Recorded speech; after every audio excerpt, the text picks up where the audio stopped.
Hi hello എല്ലാവർക്കും travel ടീൽസിലേക്ക് സ്വാഗതം. അപ്പോൾ നമ്മുടെ രാമേശ്വരം ധനുഷ്കോടി യാത്രാ സീരീസിൻ്റെ അടുത്ത എപ്പിസോഡിലേക്ക് എല്ലാവർക്കും സ്വാഗതം. ഇതിനു മുമ്പുള്ള എപ്പിസോഡുകൾ കാണാത്തവരുണ്ടെങ്കിൽ ദയവായി അതൊക്കെ ഒന്ന് കാണാൻ ശ്രമിക്കണം കേട്ടോ. പിന്നെ ഈ വീഡിയോകൾ കഴിവതും സ്കിപ്പ് ചെയ്യാതെ തന്നെ കാണണേ. ഒരുപാട് കാഴ്ചകളും വിശേഷങ്ങളും നിങ്ങൾക്കായി ഞങ്ങൾക്ക് പങ്കുവയ്ക്കാനുണ്ട് ഓരോ എപ്പിസോഡിലും. സോ അതുകൊണ്ട് സ്കിപ്പ് ചെയ്യാതെ മുഴുവൻ വീഡിയോയും കാണണം കേട്ടോ. ഇതൊരു അഭ്യർത്ഥനയാണേ. അപ്പോൾ നമ്മുടെ യാത്ര തുടരുകയാണ്. പുറത്ത് നല്ല വെയിലുണ്ട്, നല്ല ചൂടും ഉണ്ടാവും.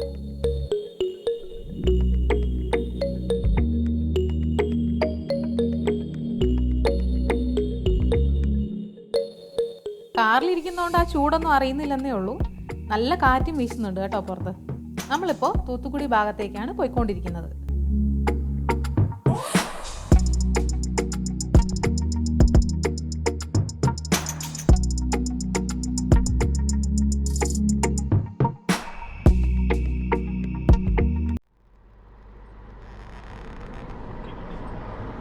ഈ റോഡിന്റെ വശത്തൊക്കെ നെൽപ്പാടമാണ് കാണപ്പെടുന്നത് കേട്ടോ. ഞാറ് നട്ടിട്ടേ ഉള്ളൂ, ഒരുപാടുണ്ട് റോഡിന്റെ രണ്ട് വശത്തും. നല്ല ഭംഗിയുണ്ട് കാണാൻ.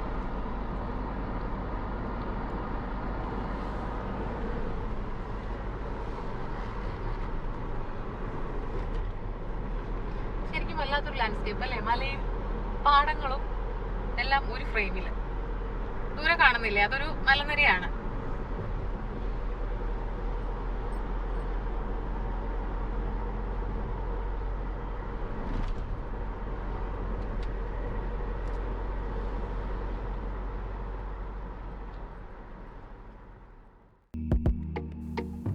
പുറത്ത് നല്ല കാറ്റാണെന്ന് വെറുതെ പറഞ്ഞല്ല കേട്ടോ. മരങ്ങൾ കുറവാണെങ്കിലും ഉള്ള മരങ്ങൾ കാറ്റത്ത് ഭയങ്കരമായിട്ട് ഒലിഞ്ഞാടുന്നുണ്ട്. പൊതുവെ വരേണ്ട കാലാവസ്ഥയാണ്. ചുറ്റും തരിശു നിലങ്ങൾ നമുക്ക് കാണാൻ പറ്റുന്നുണ്ടല്ലോ. അതുപോലെ തന്നെ വലിയ മരങ്ങളൊന്നുമില്ല, കുറ്റിച്ചെടികളാണ് കൂടുതലും. പിന്നെ വാഹനങ്ങളും മനുഷ്യരും കടയും വീടും ഒക്കെ വളരെ കുറവാണ്. വിജനമായ വഴി എന്നൊക്കെ നമുക്ക് പറയാം. പക്ഷെ റോഡുണ്ടല്ലോ, നല്ല അടിപൊളി ഹൈവേ ആണ്, നല്ല സൂപ്പർ റോഡ്. ആ മലനിരയുടെ മേളിൽ വലിയ മരങ്ങളൊന്നും ഇല്ല അല്ലേ? എല്ലാം ഈ കുറ്റിച്ചെടി കുറ്റിക്കാടുകളാവുള്ള മുഴുവൻ. ഒരു വലിയ മരങ്ങളൊന്നും തന്നെ ഇല്ല. പള്ളിയാണോ? അറിയില്ല.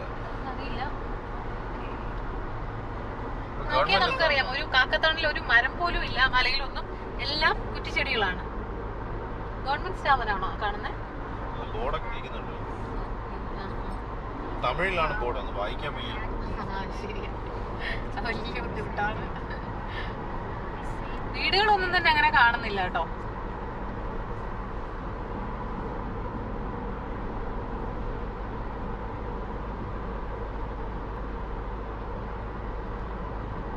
വിജനമായിട്ടുള്ള റോഡ്.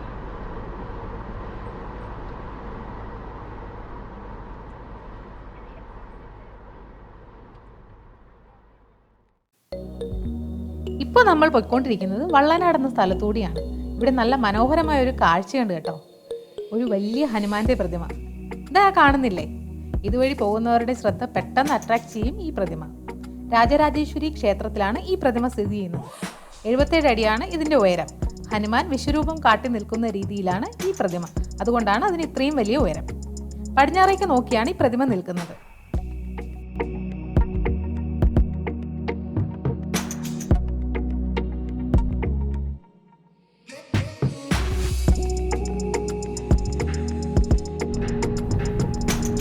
ഈ സ്ഥലത്തിന് മറ്റൊരു പ്രത്യേകത കൂടിയുണ്ട്. ഒരു വൈൽഡ് ലൈഫ് സാങ്ച്വറി കൂടിയുണ്ട് ഈ ഭാഗത്ത്. പ്രധാനമായും ബ്ലാക്ക് ബക്ക് ആന്റിലോപ്പ്, അതായത് കൃഷ്ണമൃഗം എന്നൊക്കെ കേട്ടിട്ടില്ലേ? അതായത് നമ്മുടെ മാനിലെ തന്നെ വേറൊരു വേരിയന്റ്, അതായത് കറുപ്പും വെളുപ്പും നിറമുള്ള മാനിനെ കണ്ടിട്ടുണ്ടാവുമല്ലോ. നമുക്കതിനെ കരിമാൻ എന്നൊക്കെ പറയായിരിക്കും അല്ലേ? അതിനെ സംരക്ഷിക്കാനുള്ള വൈൽഡ് ലൈഫ് സാങ്ച്വറിയാണ് വള്ളനാട് വൈൽഡ് ലൈഫ് സാങ്ച്വറി. അത് ഈ ഭാഗത്താണ്.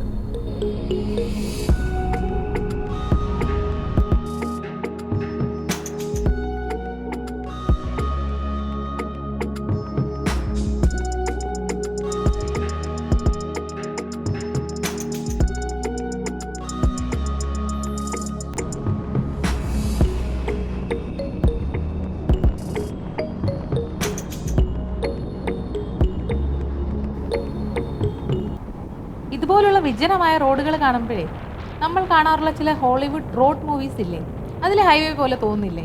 എനിക്ക് തോന്നാറുണ്ട് കേട്ടോ ചിലപ്പോൾ. കിലോമീറ്ററുകളോളം തരിശായി കിടക്കുന്ന സ്ഥലത്തൂടെയുള്ള സ്ട്രെയിറ്റ് ഹൈവേ, ഒറ്റപ്പെട്ട സ്ഥലത്ത് കാണുന്ന പെട്രോൾ പമ്പ്.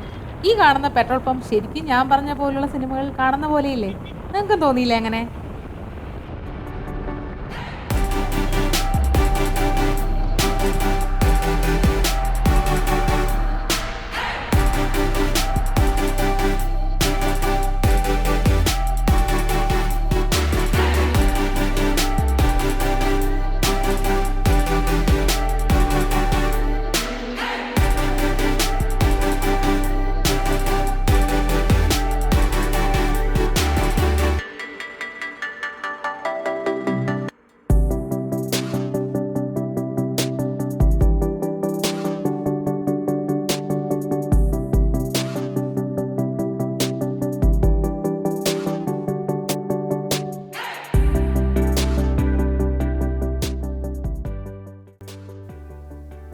നമ്മളിപ്പോൾ പോയിക്കൊണ്ടിരിക്കുന്നത് മാടത്തൂരുള്ള സിപ്കോട്ട് ഇൻഡസ്ട്രിയൽ ഏരിയയിൽ കൂടിയാണ് കേട്ടോ.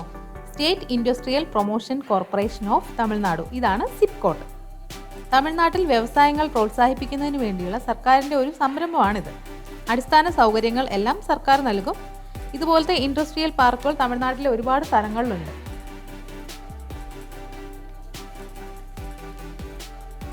വലിയ വലിയ വ്യവസായ സ്ഥാപനങ്ങളും ഫാക്ടറികളുമാണ് ഇവിടെ ഉള്ളത്.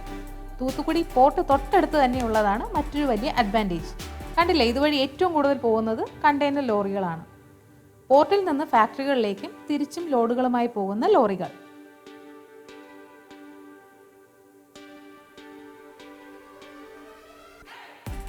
ആയിരത്തി 500 ഏക്കർ സ്ഥലത്താണ് ഈ സിപ്കോട്ട് പാർക്ക്. ഏതാണ്ട് 150 വ്യവസായ സ്ഥാപനങ്ങളാണ് ഇവിടെ പ്രവർത്തിക്കുന്നത്. റെയിൽവേ, എയർപോർട്ട്, റോഡ്, പോർട്ട് എല്ലാ വിധത്തിലും വെൽ കണക്റ്റഡ് ആണ് ഈ ഏരിയ. പിന്നെ തൊട്ടടുത്ത് തന്നെ തെർമൽ പവർ പ്ലാന്റ്, ഇഷ്ടം പോലെ വൈദ്യുതി. പിന്നെ എന്ത് വേണം അല്ലേ?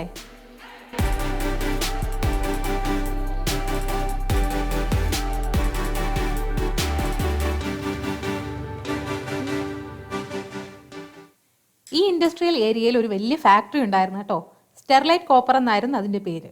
ചെമ്പ് അഥവാ കോപ്പർ മൈൻ ചെയ്ത് അതുകൊണ്ടുള്ള ഉൽപ്പന്നങ്ങൾ ഉണ്ടാക്കിയിരുന്ന ഒരു ഫാക്ടറി ആയിരുന്നു അത്. ഈ ഫാക്ടറി ഇവിടെ പ്രവർത്തനം തുടങ്ങിയ നാൾ മുതൽ തന്നെ ഇവിടുത്തെ ആൾക്കാർ ഭയങ്കരമായിട്ട് പ്രശ്നം ഉണ്ടാക്കിയിരുന്നു കേട്ടോ. അവർക്ക് ആരോഗ്യ പ്രശ്നങ്ങളൊക്കെ ഉണ്ടാകുന്നു എന്നൊക്കെ പറഞ്ഞിട്ട് വലിയ എതിർപ്പാണ് ഇവിടുത്തെ ആൾക്കാർ അതിന് ഉണ്ടാക്കിയത്. തുടർന്ന് തമിഴ്നാട് സർക്കാരിൻ്റെ പൊല്യൂഷൻ കൺട്രോൾ ബോർഡും മറ്റ് ഏജൻസികളും ഒക്കെ ഒരു പഠനം നടത്തുകയും അവർ പറഞ്ഞത് സത്യമാണെന്ന് മനസ്സിലാക്കുകയും ചെയ്തു. അതനുസരിച്ച് മദ്രാസ് ഹൈക്കോടതി ഫാക്ടറിയെ പ്രവർത്തനം നിർത്തിവെക്കാൻ ഉത്തരവിടുകയും ചെയ്തു. പക്ഷേ കമ്പനി വെറുതെ ഇരിക്കുമോ? അവരെന്ത് ചെയ്യുന്നു? അവർ സുപ്രീം കോടതിയിൽ അപ്പീൽ പോയി ഹൈക്കോടതി വിധി റദ്ദാക്കി പ്രവർത്തനം വീണ്ടും തുടങ്ങി. പക്ഷേ 2013 ഫാക്ടറിയിൽ ഒരു വാതക ചോർച്ചയുണ്ടായി. ഗുരുതരമായ ആരോഗ്യ പ്രശ്നങ്ങൾ പറഞ്ഞ് വീണ്ടും ആൾക്കാർ ബഹളം ഉണ്ടാക്കുകയും തുടർന്ന് ഫാക്ടറി അടയ്ക്കുകയും ചെയ്തു.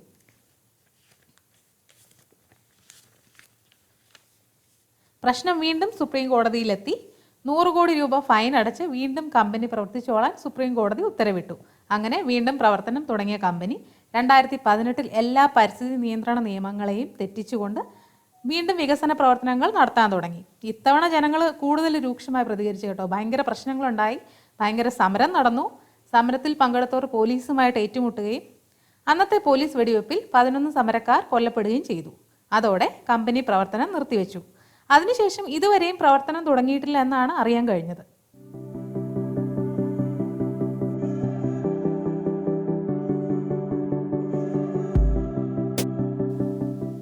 അപ്പോൾ ഇപ്പോഴത്തെ നമ്മൾ സിപ്കോട്ട് ഇൻഡസ്ട്രിയൽ ഏരിയയിൽ നിന്ന് പുറത്ത് കടന്നിട്ടുണ്ട്. വീണ്ടും തരിശുഭൂമികൾ തന്നെയാണ് ചുറ്റും കാണാൻ പറ്റുന്നത്. നല്ല നീലാകാശമല്ലേ? നീലാകാശം, പച്ചക്കടൽ, ചുവന്ന ഭൂമി എന്ന് പറയുന്ന പോലെ ഇവിടെ ഇപ്പം പച്ചക്കടലില്ല, പച്ചപ്പനകളുണ്ട്. ഏതായാലും കാണാൻ നല്ല ഭംഗിയുണ്ട്.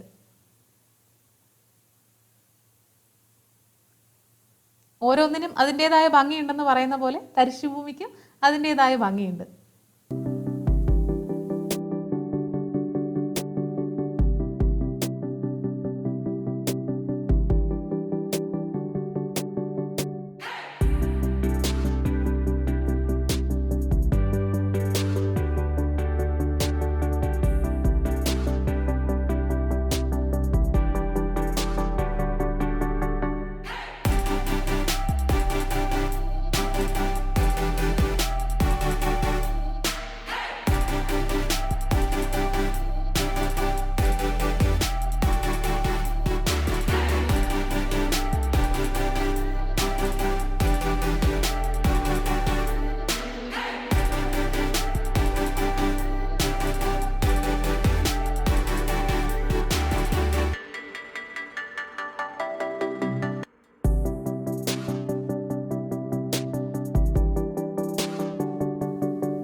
ദേ വീണ്ടും അടുത്ത തോളായിട്ടുണ്ട്.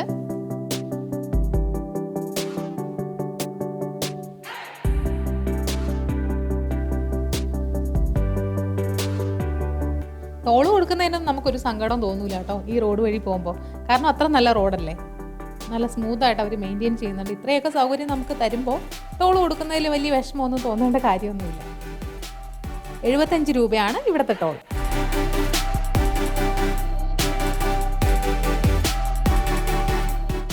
നമ്മളിപ്പോൾ തൂത്തുക്കുടിയിൽ നിന്ന് രാമേശ്വരത്തേക്കുള്ള റോഡിലേക്ക് തിരിഞ്ഞു കേട്ടോ. കുറച്ച് മുന്നോട്ട് വന്നപ്പോഴാണ് റോഡിന് ഇരുവശത്തും ഉപ്പുപാടങ്ങൾ കണ്ടത്. നമുക്ക് അവിടുത്തെ വിശേഷങ്ങളൊന്ന് നോക്കാം.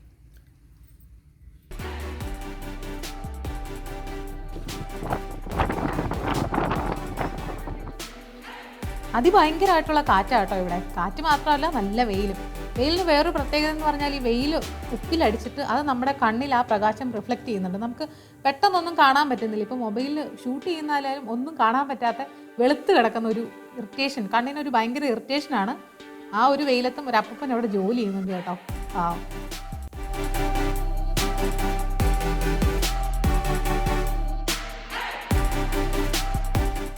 ഏകദേശം 2500 ഏക്കർ സ്ഥലത്താണ് തൂത്തുക്കുടിയിൽ ഉപ്പളങ്ങളുള്ളത്. തമിഴ്നാട്ടിൽ ഉൽപ്പാദിപ്പിക്കുന്ന ഉപ്പിന്റെ 70% തൂത്തുക്കുടിയിലാണ് ഉൽപ്പാദിപ്പിക്കുന്നത്. 50,000-ഓളം ആൾക്കാരാണ് ഇവിടെ ജോലി ചെയ്യുന്നത്.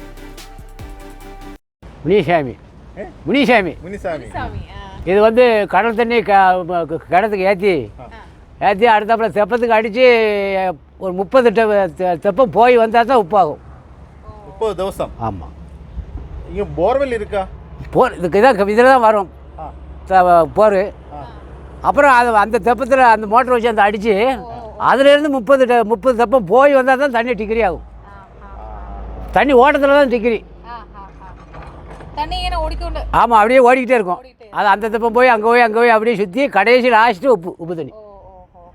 அப்போ இங்கே இருந்து அங்கே போகும். அங்கே போய் 30 தெப்பமும் சுற்றி வந்து கடைசியில் உப்புக்கு வந்துடும். கடைசிக்கு உப்பு. அப்படியே தான் உப்பாகும். அப்போ வெள்ளம் இங்கே மூவ் செய்தோண்டே இருக்கு. ஆமாம், இப்போ இந்த தண்ணி விட்டோம்னு வைக்க நேரடியாக விட்டால் கரைஞ்சி உண்டானது கரைஞ்சி போகும். ஓ, அது சரி. ஒரே நல்ல துப்புரம் இல்லாது. அப்போ இங்கே இருக்குது உப்பு ஃபேக்டரியா அதான் பின்ன ஷாப்பா? இப்போ பேட்டி இதோட இவங்க வாங்கி சேல்ஸ் பண்ணுவாங்க. வாங்கி சேல்ஸ் பண்ண கோடவுன். ஆமாம், கோடவுன் தான். ஆமாம், குடோன் தான். ஓகே. உங்களுக்கு கூலி எங்கே? எங்களுக்கு கூலி 500. 500 ஒரு ദിവസം. ஆமாம், 500 ரூபா ദിവസം கூலி கிடைக்குமா? ஆமாம், டெய்லி நம்ம அதோட டவுல் கூலி கூட பார்க்கலாம், முடியணும். வெயிலா அதுக்காக முடியாது. அந்த 500 தான் ஓடும். மழை வரும்போது என்ன செய்யும்? மழை வரும்போது க்ளோஸ். இப்படி அடுத்த வருஷம் தான் அப்புறம் பார்க்கணும். தை பிறக்கணும். ஒரு வருஷத்தில் எத்தனை ദിവസം ഉണ്ടാവും? ஒரே வருஷத்தில் நான் 2 வருஷத்துக்கு 3 வருஷத்துக்கு கிடைக்கிற கூலியும் உங்களுக்கு கிடைக்கும். ஒன்றும் இல்லாமல் போனாலும் போயிடும். ஆமாம், மழை யாருக்கு மரம் பெஞ்சுன்னா துப்புரம் ஏறாது. தை மாதம் தான். ஆமாம், தை மாதம் துவைக்கிடுவோம். அப்புறம் மழை பெஞ்சிருச்சுன்னா ஒன்றுமே இல்லாமல் போயிடும். அந்த ஒன்றுமே இல்லாமல் 10 வருஷத்துக்குள்ள ஒரே வருஷத்தில் கூட வந்துடும். ஆமாம், பேத்தனமாக பிடிச்சிடும். இதுக்கு மழை பெய்ய நல்லா கூட கொஞ்சமே வரும். ஆமாம். உங்களோட வீடு இங்கே பக்கத்துல தானே? குளத்தூர். இங்கே கடல் எத்தனை தூரம் இருக்கு? இந்த இருக்குது பக்கம் தான். அந்த குடோனை கழிச்சோன்னா கரை. அங்கே அந்த ஒரு பெரிய உயரமாக தெரியல, அதான் கரை. டிராக்டர் என்ன பண்ணுறது? அது அந்த இது சிப்சன் அரைக்காங்கல்ல, அதை அப்படியே காய விட்டு கிண்டி விட்றான். உழவு அந்த படத்தில் உழவு ஓடும், அது கிண்டுறான்ல. இந்த வெயிலுக்கு காய விட்டால் தான் நல்லா அரவை சரட்டுன்னு ஓடும். இங்கே உப்பினை பொடி பார்க்காதா? ஆக்குவோம். எங்கே ஆக்கும்? அது அவங்களே எடுத்துக்கொண்டு அவங்க குடோனில் விட்டு அரைச்சி அரவை யாராவது சேல்ஸ் இருந்தால் தான் அரைப்பாங்க. இல்லை கல் உப்பு தான் மதிப்பு. ஆமாம். யாராவது உங்களை மாதிரி எங்களுக்கு அரை உப்பு தான் வேணும்னு கேட்டாங்கன்னா, ஒரு கம்பெனிக்காரன் கேட்டாங்கன்னா அரைச்சி கொடுத்துருவாங்க.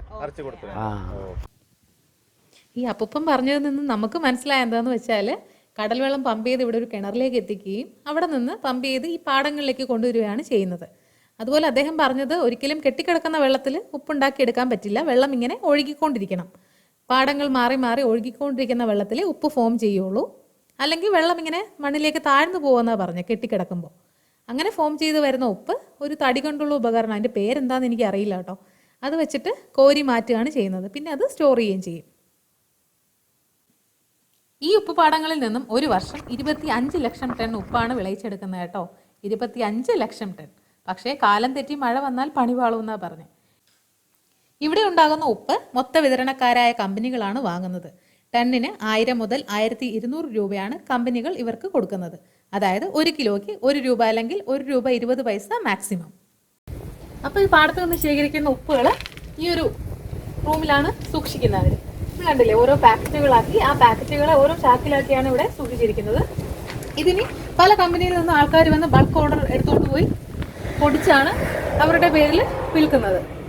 ഒരാളെന്നല്ല, പല കമ്പനിക്കാരും മേടിക്കാറുണ്ട്. ഇത് കല്ലുപ്പാട്ടോ ഈ കാണുന്ന മുഴുവൻ. ഇതുണ്ട്, അവിടെയാണ് അതിന്റെ പാക്കിംഗ് നടക്കുന്നത് തോന്നുന്നു. അത് കണ്ടോ, ഇവിടെ നിന്നാണ് അവര് കവറിലേക്ക് പാക്ക് ചെയ്യുന്നത്. കമ്പനിക്കാർ ഈ ഉപ്പ് കൊണ്ടുപോയി സംസ്കരിച്ച് പൊടിച്ച് കവറിലാക്കി നമുക്ക് തരുന്നതോ കിലോയ്ക്ക് 10-12 രൂപയ്ക്കും. നല്ല ബിസിനസ് അല്ലേ? പോകാൻ സമയം അപ്പൂപ്പൻ്റെ കയ്യിൽ മക്കൾക്ക് തരാൻ മറ്റൊന്നുമില്ലല്ലോ എന്ന് പറഞ്ഞുകൊണ്ട് അദ്ദേഹം കുറച്ച് ഉപ്പ് കവറിലാക്കി കുഞ്ഞുങ്ങളെ ഏൽപ്പിച്ചു. അവരത് സന്തോഷത്തോടെ വാങ്ങി. ആ പാവം മനുഷ്യൻ്റെ വലിയ മനസ്സിൻ്റെ മുന്നിൽ നമ്മളൊക്കെ എത്ര നിസ്സാരന്മാരാണെന്ന് ഒരു നിമിഷം ചിന്തിച്ചു പോയി. കുട്ടികൾക്ക് കൊടുക്കാൻ സമ്മാനങ്ങൾ ഒന്നും തൻ്റെ കയ്യിലില്ലല്ലോ എന്ന വേദന ആ മനുഷ്യൻ്റെ കണ്ണുകളിൽ കാണാൻ ഞങ്ങൾക്ക് കഴിഞ്ഞു. ഞങ്ങളാൽ കഴിയുന്ന ഒരു ചെറിയ തുക വളരെ നിർബന്ധപൂർവ്വം അദ്ദേഹത്തിൻ്റെ കൈകളിൽ വച്ചു കൊടുത്താണ് ഞങ്ങൾ യാത്ര പറഞ്ഞത്. അപ്പോൾ ഉപ്പുപാടത്തെ കാഴ്ചകളും വിശേഷങ്ങളും കണ്ടല്ലോ. നമ്മുടെ യാത്ര വീണ്ടും തുടരുകയാണ്. ഈ വീഡിയോ ഇഷ്ടമായെങ്കിൽ എല്ലാവരും ലൈക്ക് ചെയ്യുക, ഷെയർ ചെയ്യുക, കമൻറ്റ് ചെയ്യുക. തുടർന്നുള്ള യാത്രകളിലെ കാഴ്ചകളും വിശേഷങ്ങളും അടുത്ത വീഡിയോയിൽ കാണാം. അതുവരെ എല്ലാവർക്കും ബായ്.